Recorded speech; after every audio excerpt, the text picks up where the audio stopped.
Hey, my love. How's the video coming? I'm honestly not sure. Want me to listen? Please. So I finished up the script for the video on the capability of harm, all about a rather dark and entirely fictitious thought experiment I did, centered around the idea of having someone who harmed you, and who could harm others if left free, under your power, and you free of consequences for your choices. It turned out to be twice as long as I expected. It references abusive relationships, manipulation, coercion, lack of consent, revenge, murder, and death. And I have no idea if I should even record it.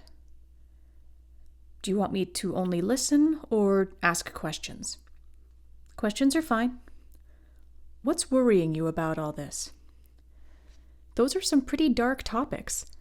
I know I stressed that it was a fictional scenario several times, and stated that I wouldn't choose to cause harm in real life unless it was the only way to protect myself and others from further harm. It still seems like a scary thing to post.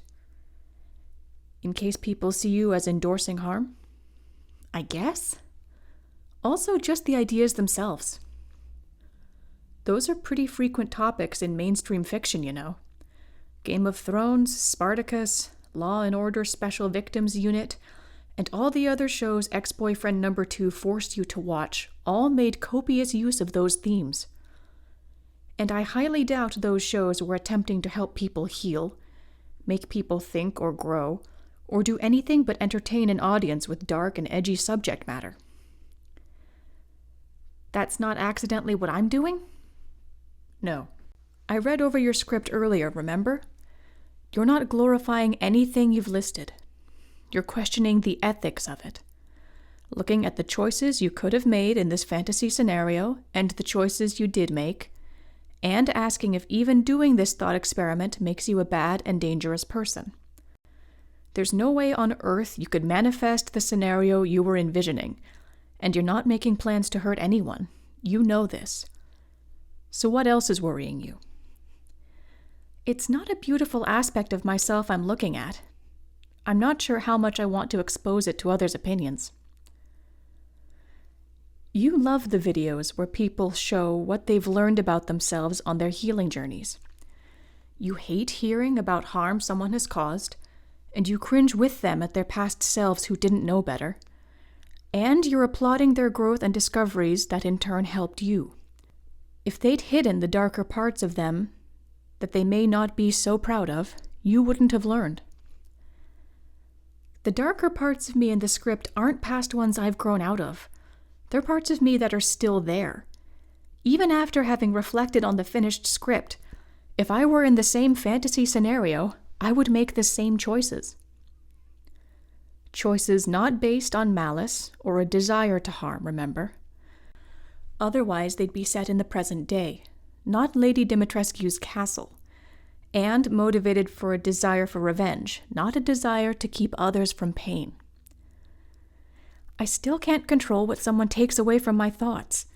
What if they see it as a green light for revenge, or they try and hurt me for even entertaining this thought experiment to understand myself? You've stated pretty clearly that you're not encouraging harm. You're not overstating because you're trying to use your own version of "I'm not racist, but." You're doing your best not to cause direct or indirect harm. As we talked about earlier, there's always a risk of your words being taken and twisted to suit someone else's plans. So are you mainly worried that people might be scared or judgmental about the darker aspects of yourself you want to explore and understand? Yes. I can't get over the idea that I'm supposed to be able to sublimate pain, feel unconditional love at all times, and be able to forgive with complete compassion those who have hurt me and others. Sometimes I can, and sometimes I know that those people still caused harm, are not sorry, and will probably do more. Chanting peace and love doesn't stop their damage to others. There's nothing wrong with you feeling angry, hurt, scared, sad, and even wanting to hurt back. Hurt people want to be seen, heard, and understood, and sometimes the only way they can have that is to only imagine themselves being the aggressor to those that hurt them. The important thing And the one that you're doing, I might add, is to slightly step back so that you're responding rather than reacting. You're not lashing out at people from a place of pain. You're trying your best to recognize the humanity in the victims and the perpetrators.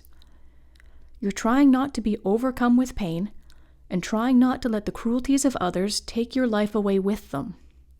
And the way that you do that is to reflect, feel, think, and ask questions.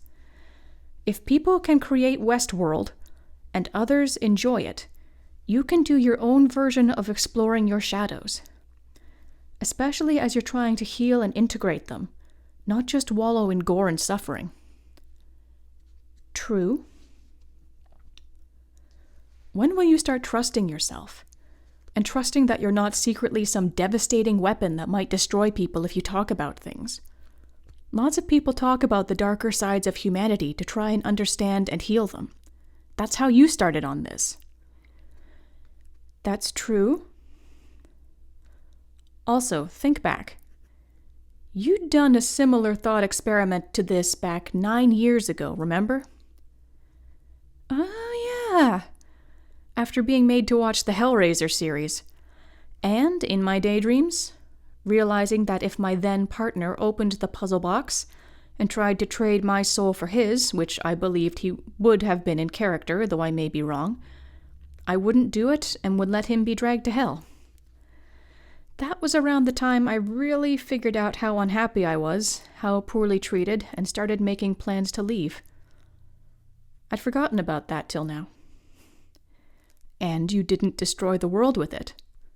I also didn't publish it. And if you had, I think most people would have thought, yep, that sounds like the end of a dysfunctional relationship to me. You're not as hazardous as you seem to think you are. Well, words have power. So does silence. And you're being very careful and thorough with your words. You're not flinging them around thoughtlessly. Is there an amount of time and reviewing you could do that would convince you that you're not risking any danger in recording your script? No.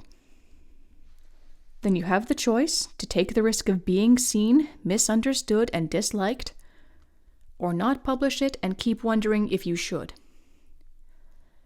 Sounds like a familiar conversation. If you still have the symptoms, keep seeing the doctor. I may take a little more time on it. Take time if you need. Rewrite the entire script, delete it all. Just make sure you're doing it because you need to, not just in case of harm. Even though my thought experiment in the last script ended in me using any means at my disposal to prevent harm.